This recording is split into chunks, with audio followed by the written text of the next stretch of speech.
सुरुवात जय मल्हार मित्रांनो.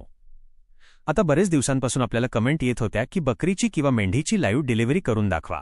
तर मित्रांनो, आज आपण तुम्हाला एकदम लाईव्ह डिलिव्हरी दाखवणार आहोत. 2. महत्त्वाची कृती भवरा करणे. पाहू शकता तुम्ही, अशा प्रकारे डिलिव्हरी करा. आणि मित्रांनो, जर बकरीच्या मायंगातून पांढरं पाणी येत असेल त्यावेळेस तुम्ही तिथे हळूच नाजूक हाताने भवरा करू शकता. यामुळे पिल्लू एकदम हळूहळू बाहेर यायला मदत होते. 3. काळजी घेण्याचे नियम. पिल्लू बाहेर काढताना सर्वात आधी त्याचे दोन्ही पाय बघायचे. पाय आल्याशिवाय मुंडकं ओढायचं नाही, नाहीतर पिल्लू पोटात मरू शकतं. आधी दोन्ही पाय ओढा, मग पिल्लू सुरक्षित बाहेर येईल. 4. जन्मानंतरची प्रक्रिया.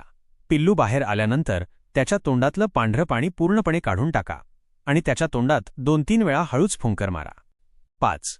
समारोप. तर मित्रांनो, तुमच्या लक्षात आलंच असेल की लाईव्ह डिलिव्हरी कशी करायची ते. असेच नवीन माहितीचे व्हिडिओ पाहण्यासाठी आपल्या चॅनलला सबस्क्राईब करा, लाईक करा आणि शेअर करा.